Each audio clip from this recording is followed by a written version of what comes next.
Well, hi. We're going to do a quick video on something that I call the rhythm tree.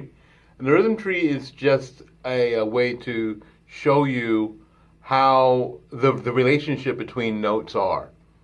Because I think that that's a really important thing. What's the relationship between whole notes, half notes, quarter notes, and eighth notes, and so on.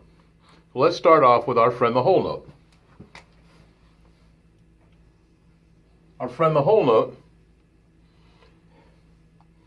when you break open a whole note, if you break it open evenly, you will get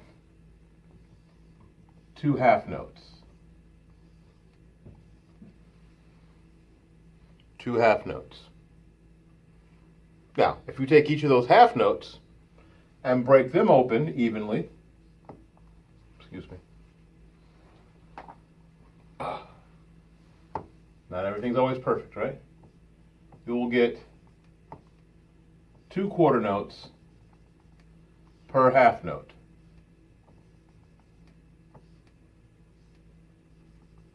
It's easy to know now why they are called quarter notes, because there are four of them to make up a whole. Like 4 quarters make up $1. Easy enough? Easy enough. They make this music reading thing really hard and complicated when it really isn't.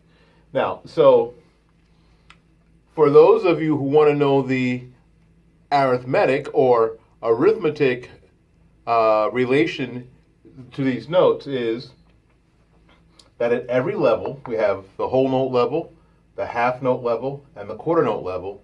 As you can see, a half note is half the value of a whole note. A quarter note is half the value of a half note. And then it will continue down with eighth notes, 16th notes, 32nd notes, 64th, 120, and so forth. But that's the basic relationship. A half note is twice the size of a quarter note, and a whole note is twice the size of a half note. Easy, right? Easy. Now we're going to talk about time signatures. The time signature is an extremely important thing.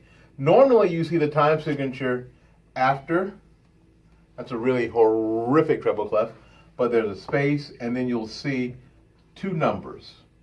Sometimes you'll see it as 4/4, or it could be any set of numbers. But this is not a fraction. So what we need to do is understand that we have basically a top number and a bottom number. The top number tells us how many. How many. Easy enough. The bottom number tells you what kind. Can you remember that? How many, what kind. Pretty simple, right? Now,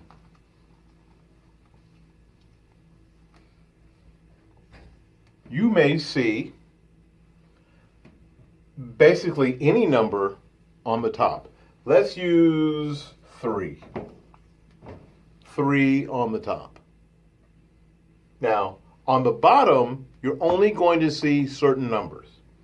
They are 1, 2, 4, 8, 16, 32, 32, 64, and on and on.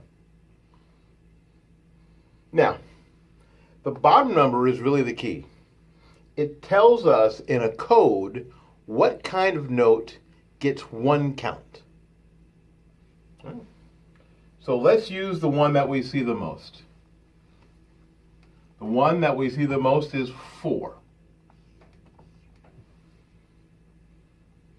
4 tells us that a quarter note gets one count. Simple enough?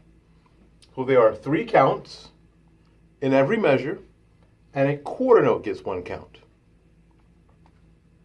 Right?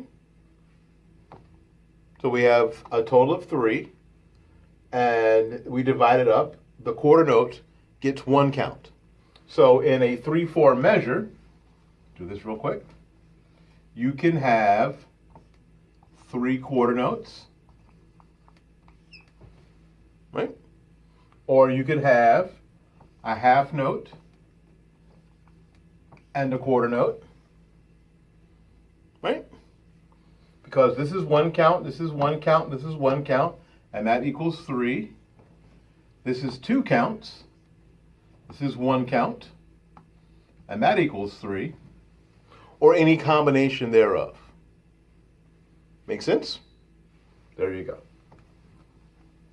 Now, we'll do more of more complicated time signatures and a little deeper theory in future videos, but that ought to get you started, especially in the Rubank book, where you are now.